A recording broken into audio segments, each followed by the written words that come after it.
wabarakatuh. Selamat datang Bapak dan Ibu Guru hebat. Bertemu dengan kami, saya Reni Suciadi Dwi Utami. Saya Irma Septiani. Hari ini kita akan melakukan diskusi penting nih tentang topik dalam dunia pendidikan, yakni diferensiasi proses dalam pembelajaran. Nah, di sini kita akan belajar bagaimana guru bisa menyesuaikan cara mengajarnya dan sesuai dengan kebutuhan tiap siswa. Nah, ini memungkinkan bahwa setiap siswa belajar dengan cara yang paling sesuai untuk mereka. Yuk, kita mulai dengan dasar-dasarnya. Nah, Mbak Irma, jadi sebetulnya apa sih yang dimaksud dengan diferensiasi proses dalam pembelajaran? Nah, diferensiasi proses adalah pendekatan di mana guru menyesuaikan cara siswa belajar sesuai dengan kesiapan, minat, dan gaya belajar mereka. Tujuannya adalah supaya setiap siswa bisa memahami materi dengan cara yang paling cocok dengan mereka.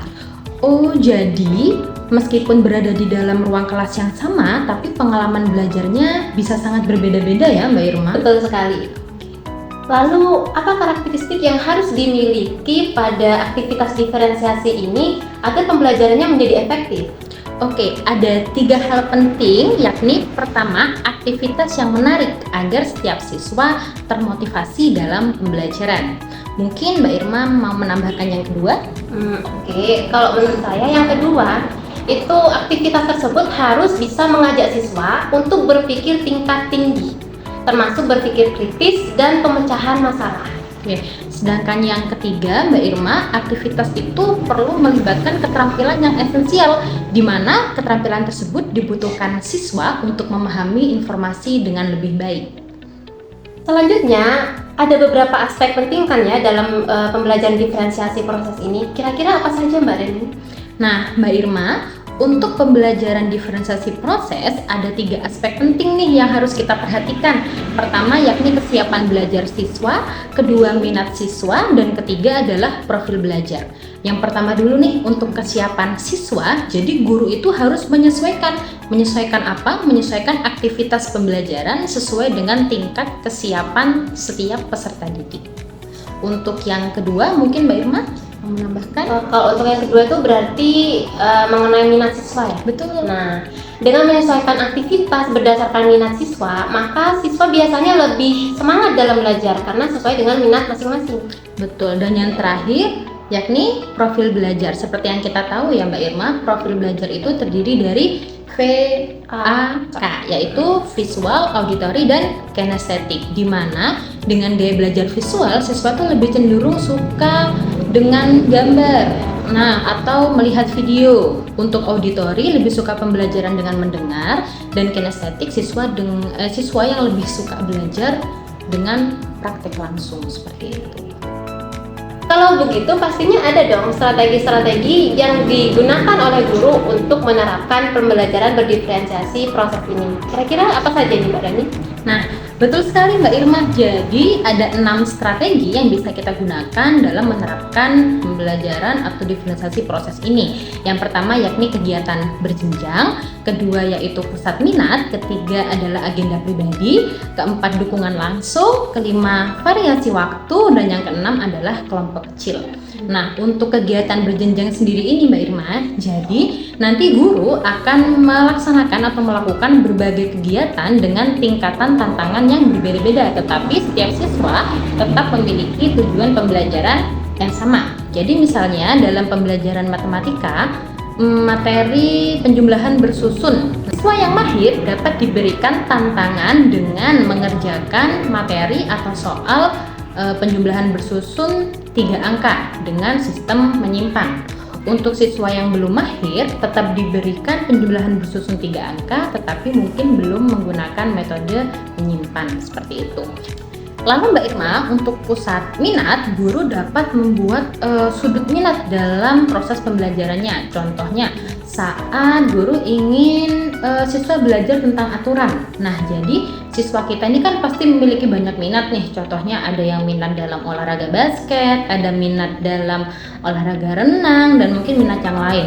Guru dapat menyesuaikan aturan-aturan yang akan diajarkan dengan minat siswa. Contohnya, dalam olahraga basket itu aturan apa ya yang diberlakukan pada setiap pemain? Nah, meskipun kita tidak menyampaikan secara langsung, tapi siswa dapat belajar melalui minatnya, seperti itu.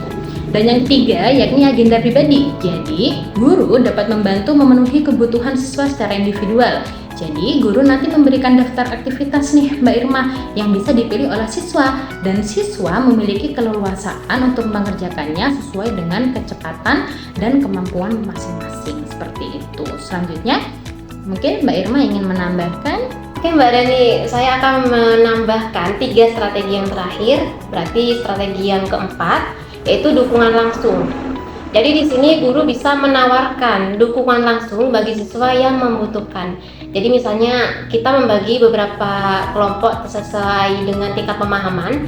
Jadi pastinya kan ada yang pemahamannya tinggi, sedang sama rendah. Jadi guru itu bisa memfokuskan lebih intens untuk memberikan dukungan secara langsung kepada siswa yang tingkat pemahamannya lebih rendah. Nah, kemudian yang kelima ada variasi waktu. Guru bisa memvariasikan waktu yang disediakan bagi siswa untuk menyelesaikan tugas. Nah, berdasarkan contoh yang barusan, itu kan ada yang tingkat pemahamannya tinggi, sedang, sama rendah. Jadi pastinya kan menyelesaikan soalnya nggak sama ya. Yang tingkat pemahamannya tinggi pasti lebih selesai pertama. Nah, jadi nanti guru bisa menyesuaikan variasi waktu, berarti nanti dia itu bisa mengira-ngira. Kalau untuk kelompok yang tingkat pemahamannya tinggi, bisa diberikan tantangan yang lebih. Jadi biar waktu mengerjakannya bisa selesai berbarengan dengan kelompok yang lain. Nah, yang keenam, membentuk kelompok kecil. Jadi pasti kita kalau misalnya menyesuaikan dengan gaya belajar, pasti nggak semuanya sama ya. Jadi kita bisa membentuk kelompok-kelompok kecil. Misalnya kalau di kelompok kalau di kelas itu ada 10 kinestetik atau 10 visual gitu. Nah, kita bisa membaginya menjadi kelompok-kelompok kecil. Misalnya visual 1, visual 2, 5 siswa ya. Terus kinestetik 1, kinestetik 2 itu juga sama 5 siswa. Nah, kira-kira seperti itu. Nah, Mbak Irma, dari diskusi kita tadi, saya jadi penasaran nih.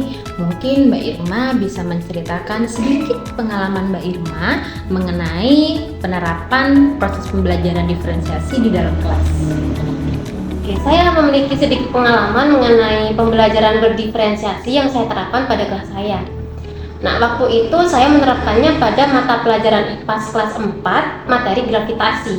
Nah, jadi saya mengelompokkan siswa berdasarkan gaya belajarnya, yaitu visual, auditori, kinestetik. Jadi sebelumnya itu saya sudah melakukan tes diagnostik awal mengenai gaya belajarnya, sehingga saya bisa mengelompokkan siswa sesuai dengan gaya belajar masing-masing. Nah, saya menggabungkan 2 diferensiasi, yaitu diferensiasi proses sama produk. Pada diferensiasi proses, untuk kelompok siswa dengan gaya belajar visual, saya meminta siswa untuk menonton video pendek mengenai konsep gravitasi. Kemudian kalau untuk siswa dengan gaya belajar auditori, saya juga meminta siswa untuk mendengarkan penjelasan dari saya sebagai guru atau teman tentang fenomena gravitasi. Kemudian mereka juga bisa merangkum atau mengulang informasi secara verbal. Nah, untuk siswa dengan gaya belajar kinestetik, saya mengajak siswa untuk melakukan eksperimen langsung. Jadi, saya meminta mereka untuk menjatuhkan benda, kemudian mengukur waktunya, sehingga mereka bisa mengetahui secara langsung seperti apa gaya gravitasi itu. Nah, kemudian saya juga menggabungkan dengan diferensiasi produk.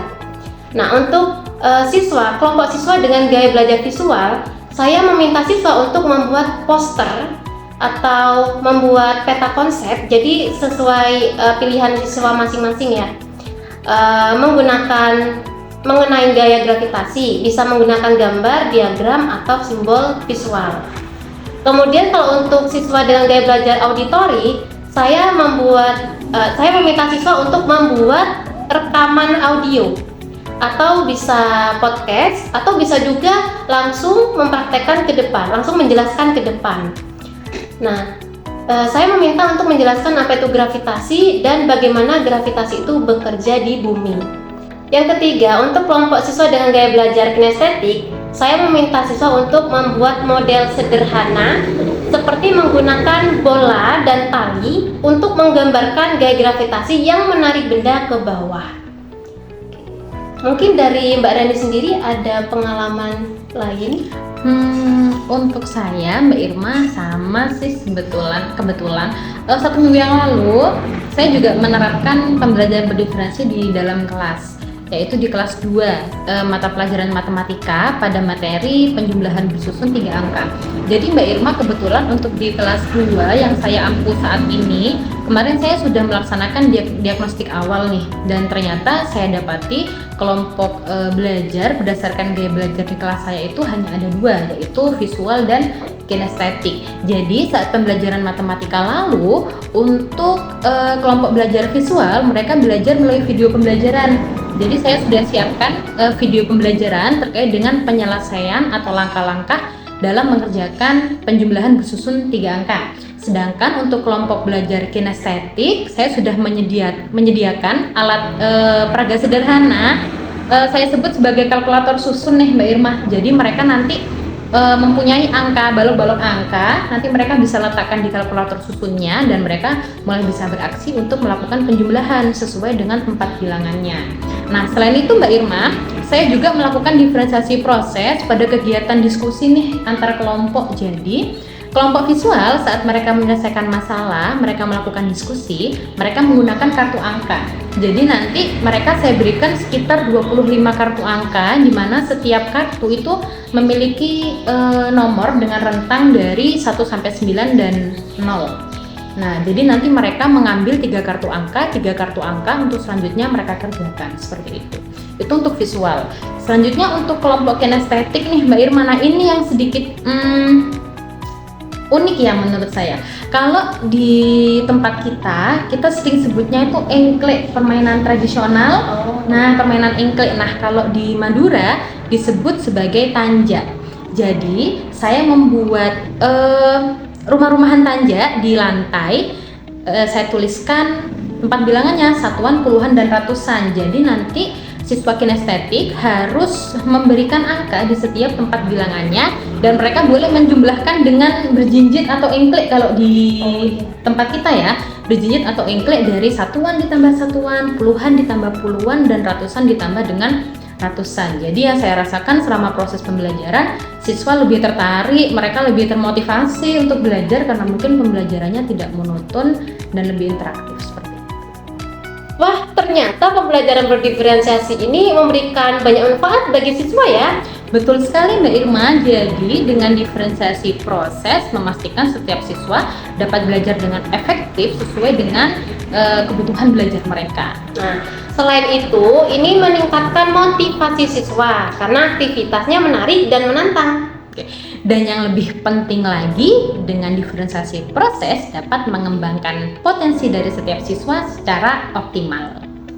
Jadi, itulah pembahasan kita tentang pembelajaran diferensiasi proses dan contoh penerapannya di kelas.